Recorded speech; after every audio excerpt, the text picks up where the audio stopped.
د خوست ولایت د فوټبال په مانی لوبغالي کې د هغه شاوخوا 4,600 مجاهدین دي چې د یاد ولایت پوهنې ریاست له لوري ترې د تثبیت صنف ازموینه واخیستل شوه. د پوهنې ریاست مسؤلینو په وینا دغه کسانو 2 میاشتې د مخه یاد ازموینې ته نوملیکنه کړې وه. دوی زیاته کړه هغه زده کوونکي به 12مو ټولګیو ته بریالي شي چې زیات نمبر یې واخیستي.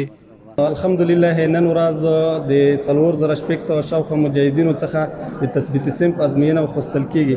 دا ازموینه د معرف د طرز العمل مطابق اخیستل کیږي. په دې ازموینه کې هغه مجاهدین چې د کامیابی نمرې ترلاسه کړي هغه به 12م صنف ته معرفي کیږي او هغه مجاهدین ملګري چې د 12م صنف د کامیابی نمرې نه کړي ترلاسه هغه به د طرز العمل له مخې لسم ټولګي ته معرفي کیږي.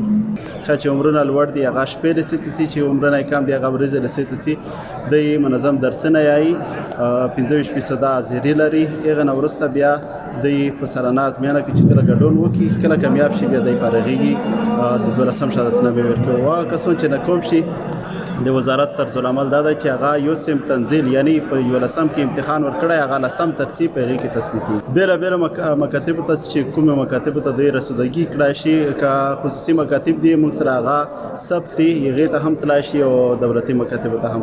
بل لوري بیا د ازموینې ګډونوال خوښ دي چې دوی ته هم د عصري زده کړو زمینه برابرېږي او زیاتوي. امتحان صحنه روانه ده ډېره په شفاف ډول او خوندوره صحنه روانه ده چې په دې کې د پوهنې امریت یا د پوهنې ریاست کارکوونکو ډېر زیار ویستلی ده او شاګردان الحمدلله په کامله معنا اطاعت کوي چې څنګه دوی امر کړی د هغه رقم ته شاګردانو عملي کړی ده. او موږ په خپل حکومت په خپل نظام غږ کوو چې موږ ته باید نور هم داسې برنامې او داسې لاسته راوړنې مخته کړي چې په هغې کې موږ شرکت وکړو موږ ته خپل حق ورسېږي.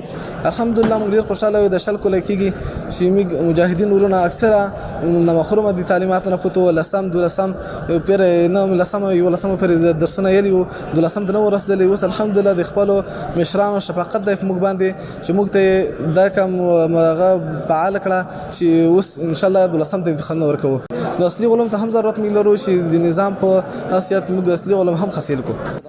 یاد دی وی چې لدی وړاندې هم د پوهنې ریاست له لوري له زیات شمیر زده کوونکو څخه ورته ازموینې اخیستل شوي چې ورسره سم په اړونده برخه کې د زده کوونکو شته ستونزې هوارې شوي دي.